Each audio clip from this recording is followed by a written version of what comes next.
Bonjour, donc je vous retrouve pour quelques informations concernant bien des tests qu'on n'a pas pu voir au moment des cours à cause de la pause qui est liée à la grève étudiante. Donc on avait encore quelques petites questions auxquelles on n'avait pas répondu au cours des une ou deux séances en fonction des groupes. Il y a un des quatre groupes qui avait eu qui avait eu 9 séances de cours, qui avait eu 8 séances de cours, et la plupart des autres, les trois autres, avaient eu que 7 séances de cours. Donc je vous propose ici 5 séquences avec tout d'abord une première séquence qui est liée à la question suivante. On s'interroge, en fait le chercheur s'interroge sur des différences de moyenne au bac qu'il peut exister entre les différentes séries au bac. Donc les trois séries au bac qui étaient prises en compte dans la recherche étaient la série littéraire, la série scientifique et la série économique-sociale. Je vous rappelle au passage que dans la Bible de codification, cette variable-là avait été définie de la façon suivante: modalité 1 littéraire, modalité 2 scientifique et modalité 3 économique sociale. Ça aura une petite importance un peu plus tard, enfin on peut toujours revenir sur cet aspect-là, revenir dans la base de données et revoir comment on a défini les variables au départ, au moment où on en a besoin, mais je préfère le redire dès le départ.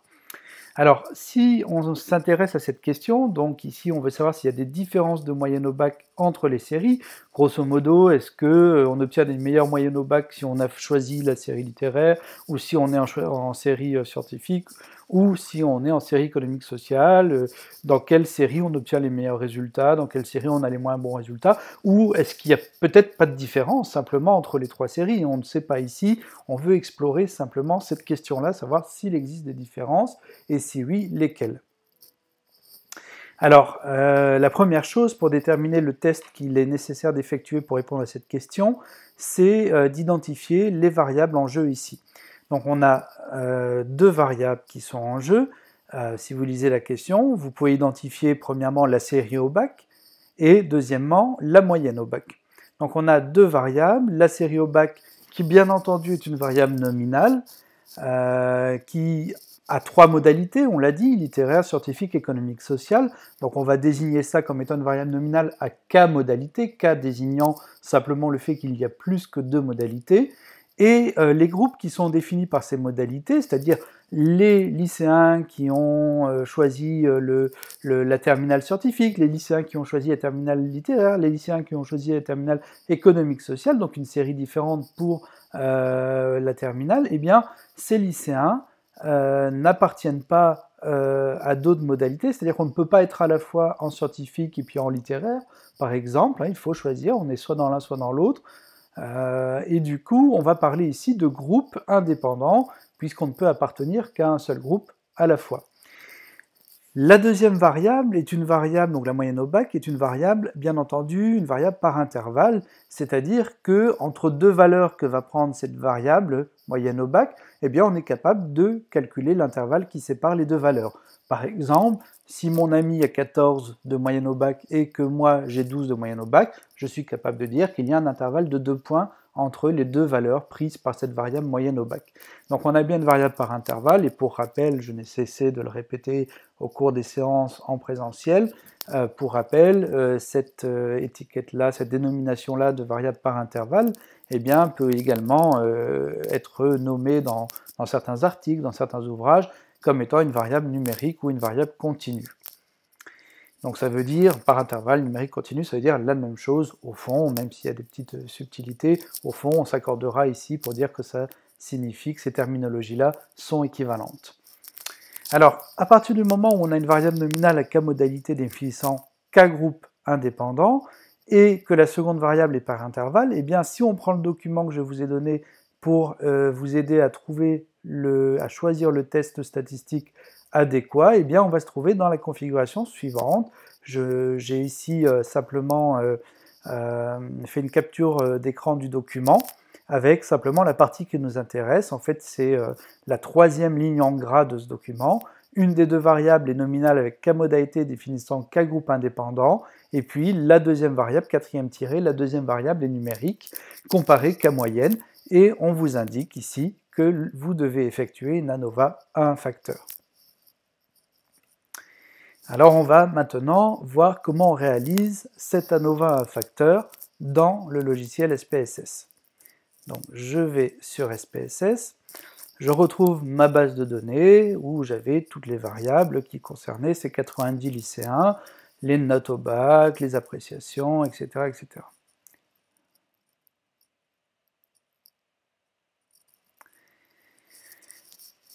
Alors, pour réaliser une ANOVA à un facteur, on va dans Analyse, Comparer les moyennes, et on va cliquer sur ANOVA à un facteur. Analyse, Comparer les moyennes, ANOVA à un facteur. Ici, alors je vais faire réinitialiser pour qu'on reparte de 0, voilà. Ici, on va vous demander, le logiciel va vous demander d'indiquer, de compléter 2 champs, de renseigner 2 champs. Un champ qui s'appelle liste des variables dépendantes. En fait, dans un cas très simple, on va avoir qu'une seule variable dépendante, en tout cas ce qu'il appelle variable dépendante ici. Et dans tous les cas, en tout cas, on n'aura qu'un seul critère. Alors il faut savoir ici que quand il appelle ce champ critère, ça signifie en fait qu'il demande à ce qu'on indique un critère de regroupement. On avait déjà cette terminologie-là qui était utilisée dans le test de student pour échantillons indépendants. On avait le critère de regroupement qui devait être indiqué. À l'époque, on avait par exemple utilisé le sexe avec donc d'un côté les hommes et de l'autre côté les femmes pour comparer 2 groupes sur différentes variables. Donc ici, quand il indique le champ critère, en fait, ce qu'il attend, c'est un critère de regroupement. Donc ce qui va constituer, dans notre cas présent, le critère de regroupement, c'est la série au bac que je trouve ici, dans mon listing des variables de l'étude. Je le trouve en 4e position dans ce listing, et je vais, voilà, placer cette variable dans le champ critère. Au niveau de ce qu'il appelle la variable dépendante, eh bien, ici, c'est la seconde variable, évidemment, qui est en jeu dans la question, c'est-à-dire la moyenne générale au bac.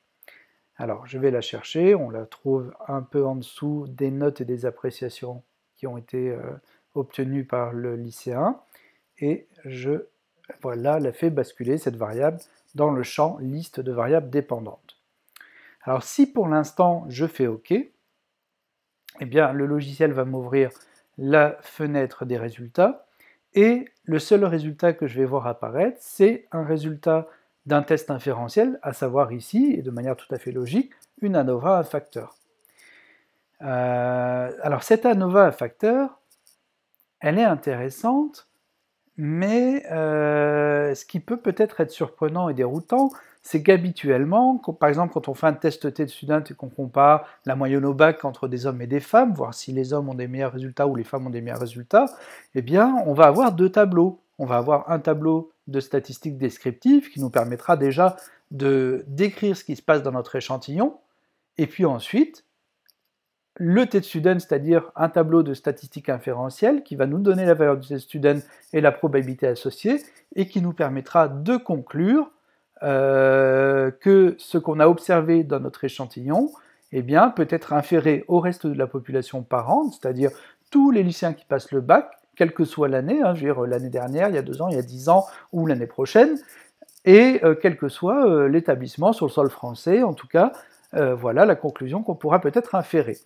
Donc ici, ce qui est surprenant, c'est qu'on n'a pas la statistique descriptive qui est donnée par le logiciel.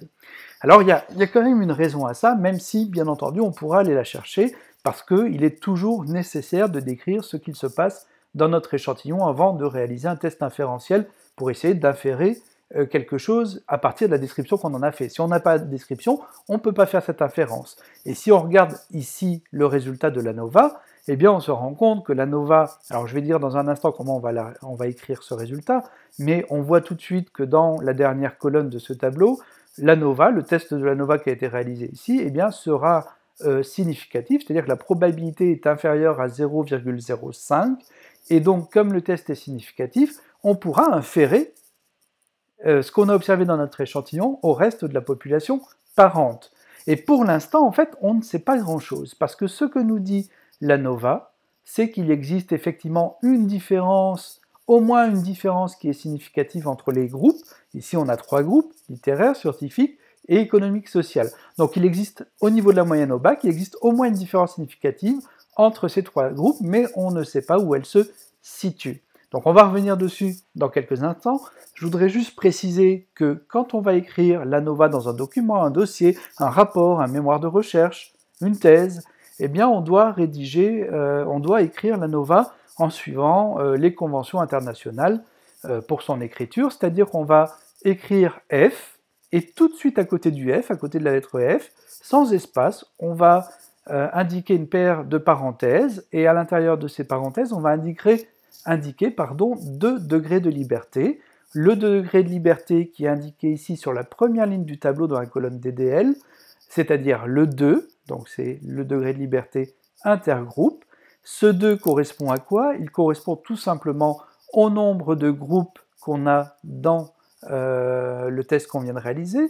Ici, on avait bien 3 groupes, littéraire, scientifique, économique, social. Donc, ça correspond au nombre de groupes qu'on va nommer K, ce nombre de groupes, et en fait, ce degré de liberté correspond à K-1.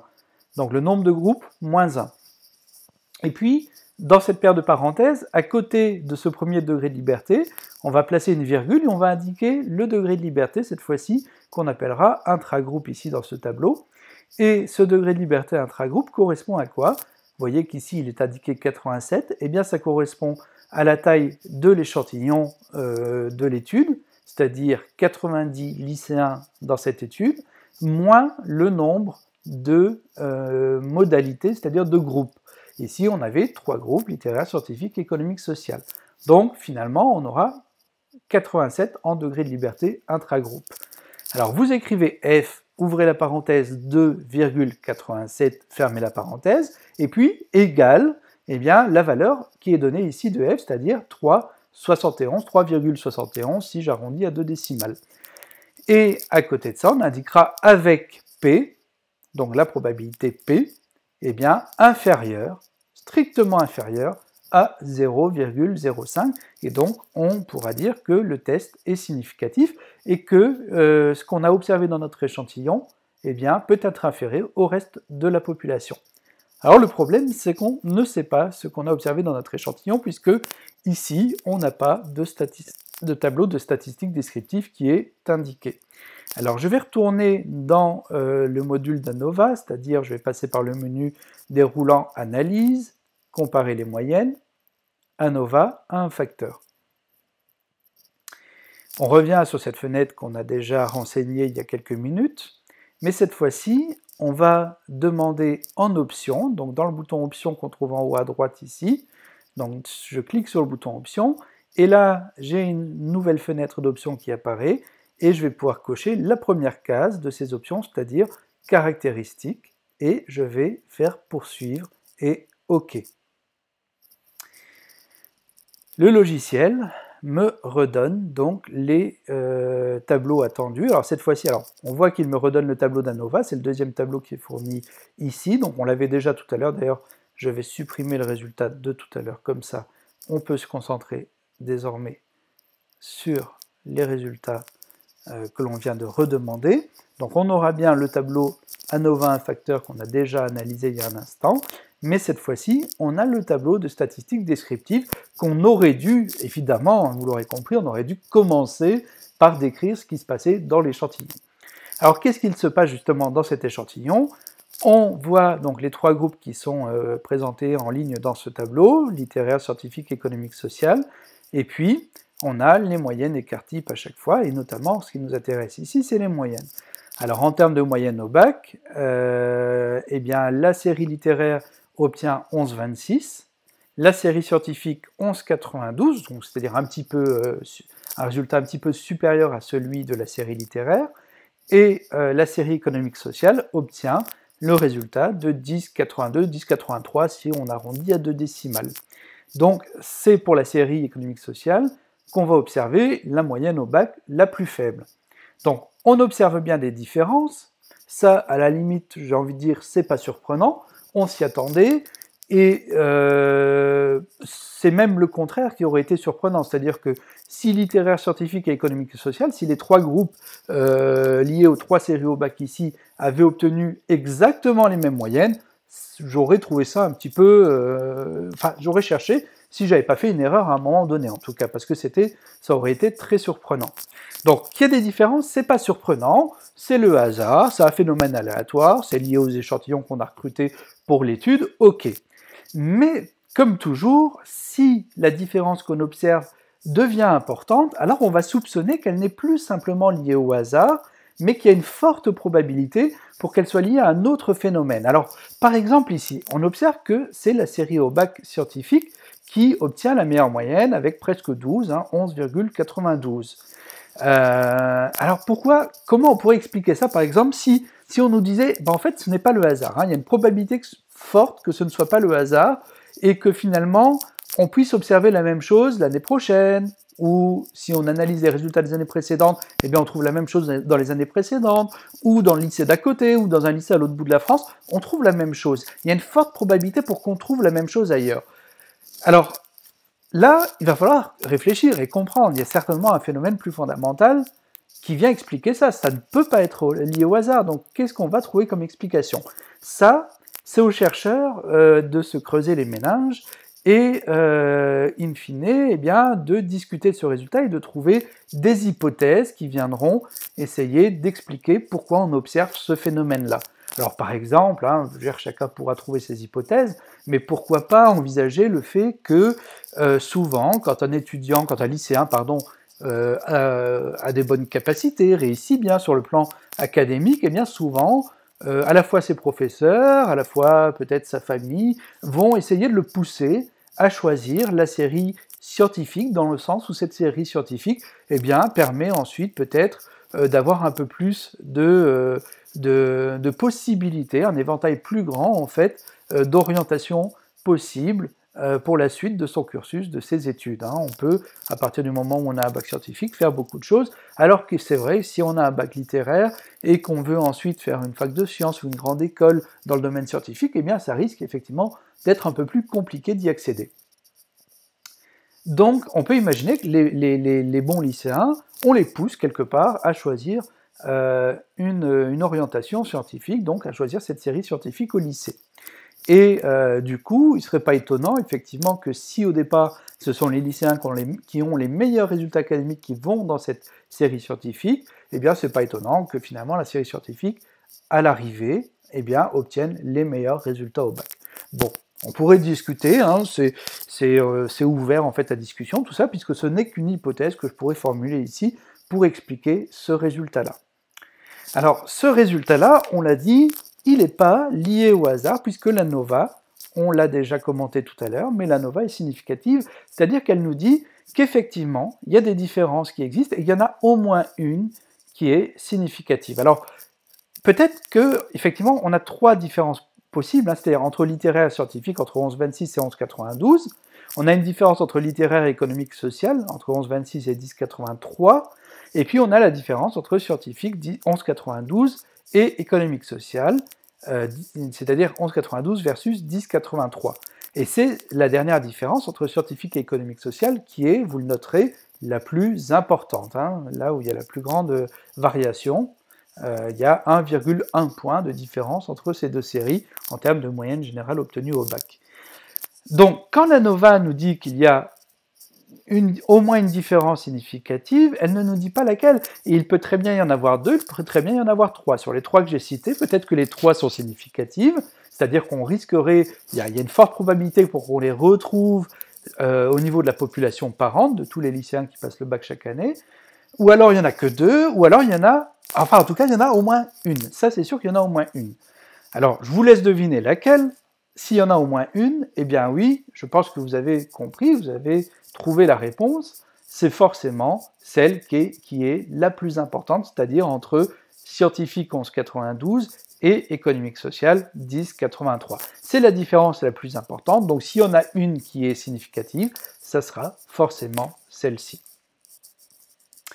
Par contre, pour les deux autres, entre littéraire et scientifique, c'est-à-dire 1126 et 1192, eh bien, je ne sais pas. Par exemple, ici, je ne sais pas si la différence est significative. Et pareil, entre littéraire et économique social, 1126 et 1082, eh bien, je ne suis pas en mesure, pour l'instant, de répondre à la question, est-ce que cette différence est significative? C'est-à-dire, est-ce qu'elle est liée à autre chose que du hasard, autre chose que mon échantillon qui a donné ce résultat-là. Alors pour savoir ça, on va pouvoir construire des contrastes, c'est-à-dire qu'on va opposer chacune des séries entre elles, c'est-à-dire qu'on va faire ces trois comparaisons les unes après les autres. Alors pour construire les contrastes dans SPSS, c'est une démarche un petit peu particulière, qui peut surprendre, un peu, qui peut dérouter la première fois qu'on a à la réaliser, mais on s'y fait très vite, et au final, une fois qu'on l'a fait une fois ou deux, eh bien, il n'y a plus de problème pour comprendre la logique du logiciel. Alors je vais revenir sur mon diaporama, et je vais vous expliquer ça d'abord d'une manière toute simple, hein, c'est-à-dire que je vais présenter les trois modalités dans l'ordre, alors évidemment dans l'ordre où on les a rentrées dans la bible de codification, c'est-à-dire qu'on avait choisi de mettre littéraire en première position, scientifique en deuxième position, économique social en troisième position. Si on n'est plus sûr, on peut toujours revenir dans le logiciel SPSS et revenir au niveau de la base de données. Voilà, donc on parle de la série au bac, je double-clique dessus, et on voit que dans les valeurs, j'avais rentré 1 pour littéraire, 2 pour scientifique, 3 pour économique social. Voilà. Donc, je reviens à mon diaporama et je les indique en ligne ici dans l'ordre dans lequel je les ai rentrés dans SPSS.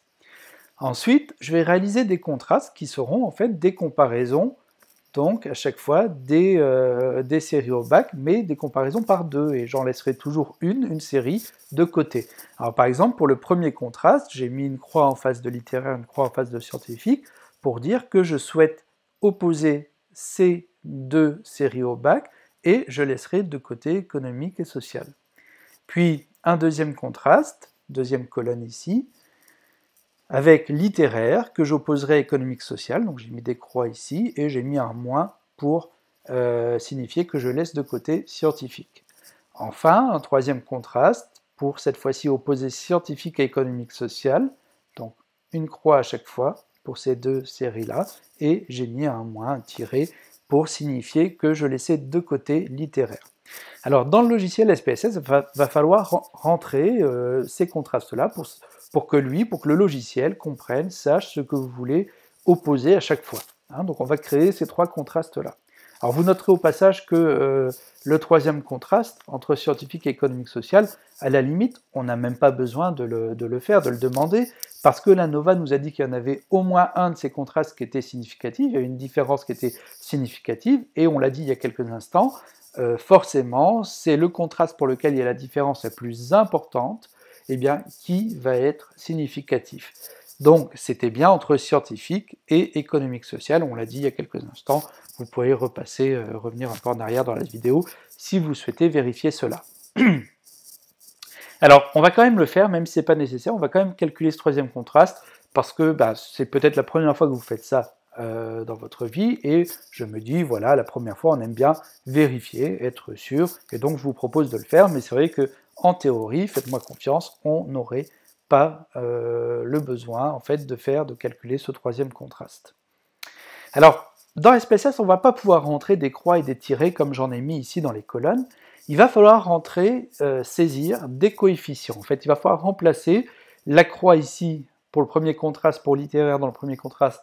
Il ne va pas falloir mettre une croix, il va falloir mettre un coefficient que j'opposerai à un autre coefficient pour scientifique, et j'indiquerai un troisième coefficient pour économique social. Alors, je comprends bien que ce que je viens de dire c'est du chinois et que ça ne veut rien dire, mais je vais vous montrer le résultat et vous allez comprendre plus facilement.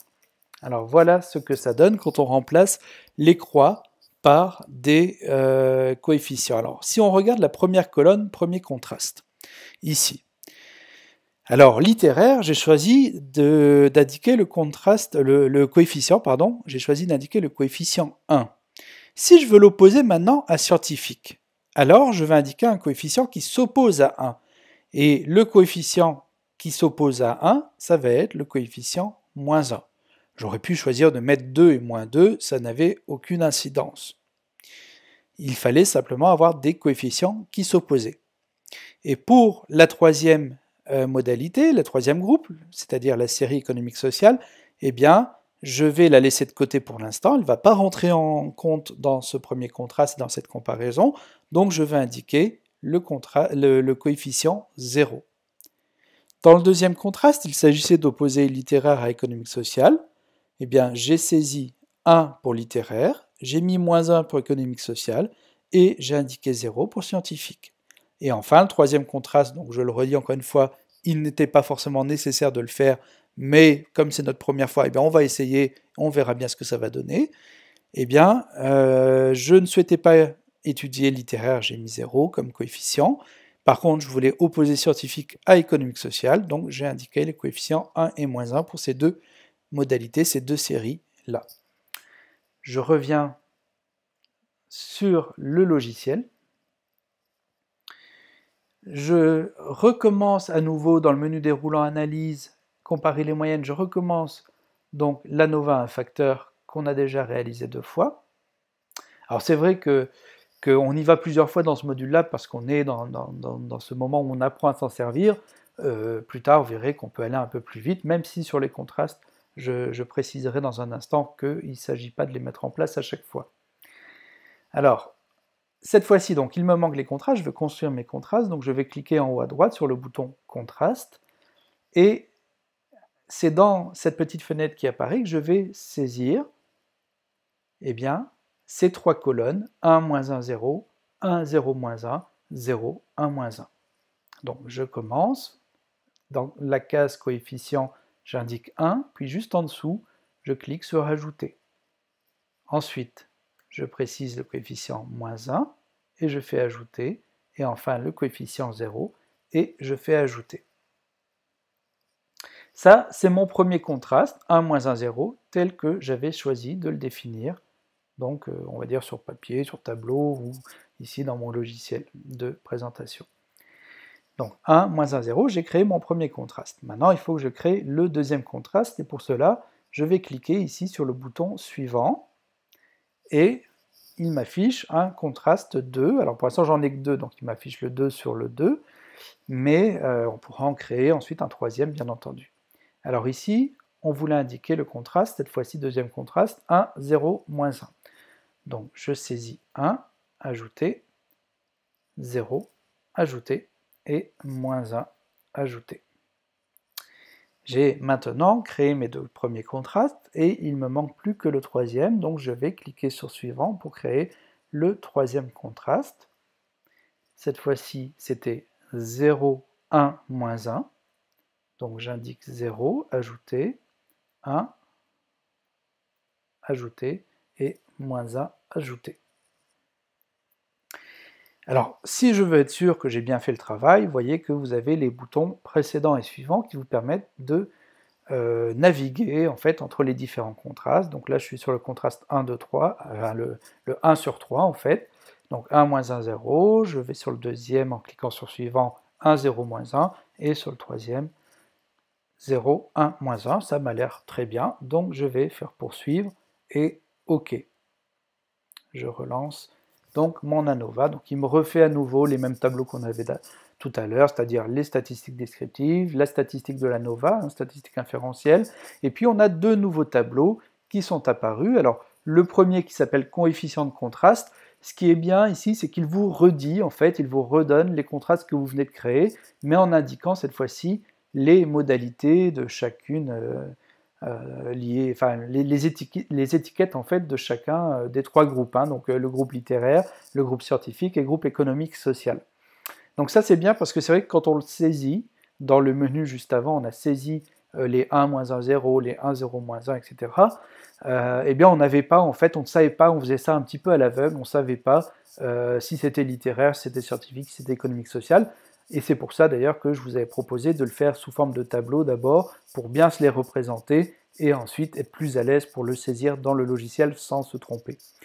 Alors là, il nous le récapitule, donc c'est très bien, sauf que, comme d'habitude, hein, les ingénieurs qui développent ce logiciel SPSS eh bien, ne sont pas toujours très inspirés sur le plan ergonomique, et vous remarquerez que cette fois-ci, même si on a saisi les contrastes de manière verticale, eh bien là, il nous les récapitule de manière horizontale pour bien nous perturber. Bon, voilà, une fois qu'on a compris le truc, c'est pas un problème, et on travaille avec. Alors le premier contraste, opposez bien littéraire à scientifique et laissez de côté économique-social. Le deuxième, littéraire à économique-social et laissez de côté scientifique. Et le troisième contraste, n'étudiez pas littéraire, mais comparez scientifique à économique-social.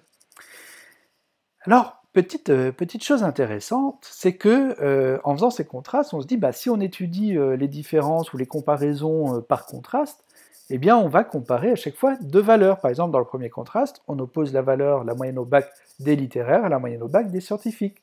Or, si vous vous souvenez bien de ce que j'ai dit en cours, quand on compare deux valeurs, eh bien, on fait toujours un test T de student. Normalement, je vous avais dit, j'avais insisté pour que vous l'enregistriez, et normalement, vous l'avez enregistré. C'est quelque part enregistré dans votre mémoire. Enfin, je le souhaite. Et donc c'est un test T de student, et pour échantillon ici indépendant, puisque ce ne sont pas les mêmes personnes dans chacun des groupes. Et donc, dans le tableau qu'on a ensuite, qui va nous donner une statistique inférentielle sur chacun des contrastes, eh bien, forcément, on va trouver, vous voyez, dans cette colonne-là, on va trouver un T de student qui a été calculé, et une probabilité en dernière colonne qui correspondra à la valeur du T de student. Il y a quand même une petite chose à considérer ici, c'est que si on fait un test T de student pour échantillon indépendant, eh bien dans ce cas-là, il est nécessaire de s'intéresser aux variances de chacun des groupes. C'est-à-dire, si on regarde le premier tableau de stats descriptives, s'intéresser aux écarts types.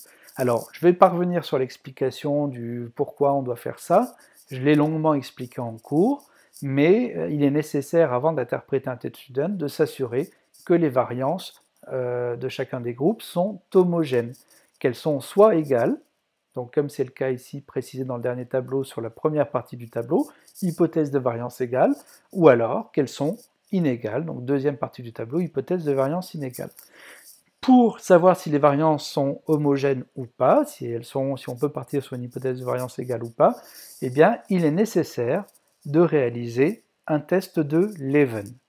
Et malheureusement, comme vous pouvez le constater, la valeur du test de Leven n'est pas calculée ici, elle n'est pas donnée par le logiciel automatiquement, et donc je ne vais pas savoir lire correctement le dernier tableau si je n'ai pas le test de Leven, et donc pour la dernière fois, je vais retourner dans le module d'ANOVA, c'est-à-dire analyse, comparer les moyennes, ANOVA un facteur, et cette fois-ci, je vais retourner en haut à droite, je vais cliquer à nouveau sur le bouton Options, et je vais cliquer sur l'option Test de Leven.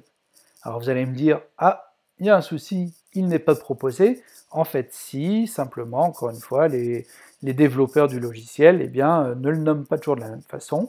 Ici, il s'appelle test d'homogénéité de variance, mais même s'il ne s'appelle pas test de Leven, vous avez bien compris qu'effectivement, c'était le test qui nous intéressait ici. Et d'ailleurs, faites poursuivre, faites OK, et vous allez vous rendre compte, donc il vous redonne tous les tableaux à nouveau, vous allez vous rendre compte qu'il vous propose un nouveau tableau qui s'appelle bien test d'homogénéité des variances, comme vous venez de le cocher, comme vous venez de le demander, mais que dans ce tableau, la première colonne s'appelle bien statistique de Leven. Alors ce qui nous intéresse, c'est pas la valeur de la statistique directement, parce que ça on ne sait pas l'analyser, c'est comme pour le F, le T ou le Qui2, on ne sait pas donner, interpréter directement en tout cas la valeur de cette statistique, et ce qui va nous intéresser plus directement, c'est donc la probabilité qui est associée à ce test de Leven, et ici P est supérieur, vous voyez que P est égal à 0,2021, si on arrondit, et donc supérieur, c'est une valeur supérieure à 0,05, c'est-à-dire qu'on a plus de 5% de chances de se tromper en affirmant qu'il existe des différences entre les variances des trois groupes, ici, littéraire, scientifique et économique social. Alors, il existe des différences, oui, elles existent, mais ces différences sont plutôt liées au hasard qu'à un phénomène dont il conviendra de tenir compte. Donc on va considérer qu'elles sont relativement faibles, ces différences, et que du coup, les variances sont relativement homogènes. Donc, si je reviens à mon dernier tableau, eh bien, je vais considérer que la première partie de ce tableau, hypothèse de variance égale, puisque on vient de dire que les variances pouvaient être considérées comme étant homogènes.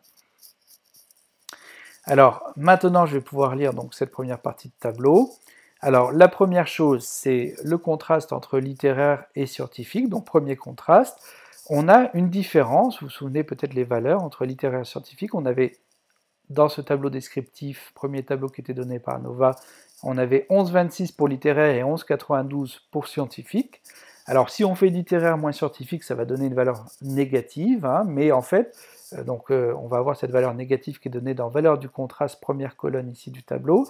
Donc moins 0,66, voilà la différence entre littéraire et scientifique. Alors il y a un moins parce qu'on a mis littéraire en premier, on a mis le coefficient 1 littéraire et moins 1 scientifique. Si on avait changé ces coefficients, qu'on a mis moins 1 et 1, on aurait le contraire. Donc personnellement, ce qui m'intéresse ici, c'est la valeur absolue, c'est-à-dire une différence de 0,66 entre littéraire et scientifique. Pardon.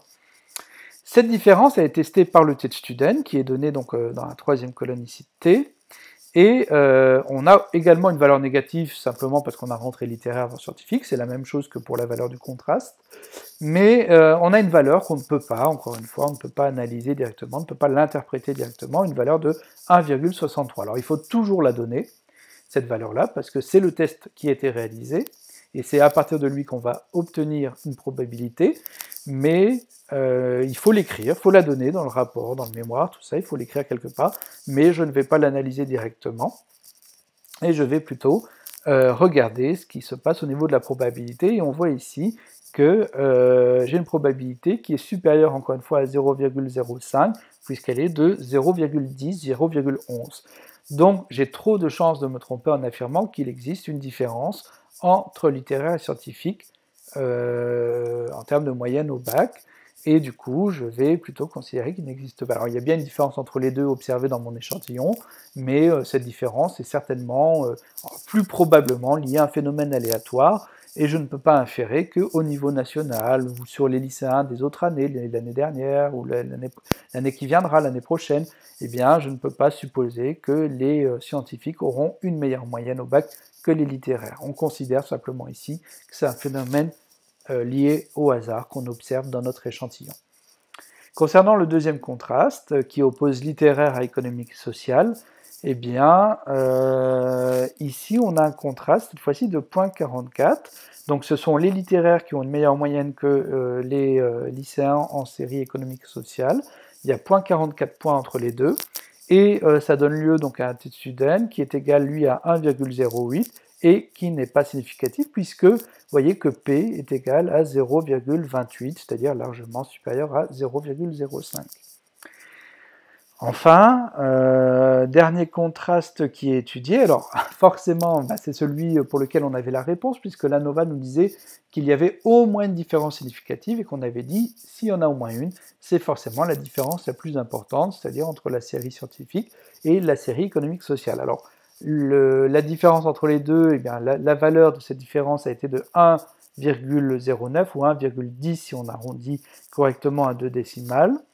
Donc 1,10 qui donne lieu à un t-student de 2,71 et un t-student surtout qui est significatif, c'est-à-dire inférieur au seuil de P inférieur au seuil de 0,05. Hein. Ici, P est égal à 0,008. Hein. 8 chances sur 1000 de me tromper, c'est tout à fait acceptable. Donc effectivement, il existe bien une différence. Ça confirme ce qu'on savait déjà par l'ANOVA, par le résultat de l'ANOVA qu'on avait obtenu tout à l'heure. Eh bien, il existe bien une différence entre les résultats obtenus chez les lycéens en série scientifique et les résultats obtenus chez les lycéens en série économique sociale, apparemment. Donc il y a peu de chances de se tromper en affirmant que cette différence, elle existe réellement, c'est-à-dire qu'on l'observera dans d'autres échantillons de lycéens qui passent le baccalauréat. Alors voilà, on arrive au terme de cet ANOVA un facteur qu'on a réalisé, qu'on est allé un petit peu fouiller grâce au test de contraste pour savoir où se situer un peu plus précisément les différences entre les groupes.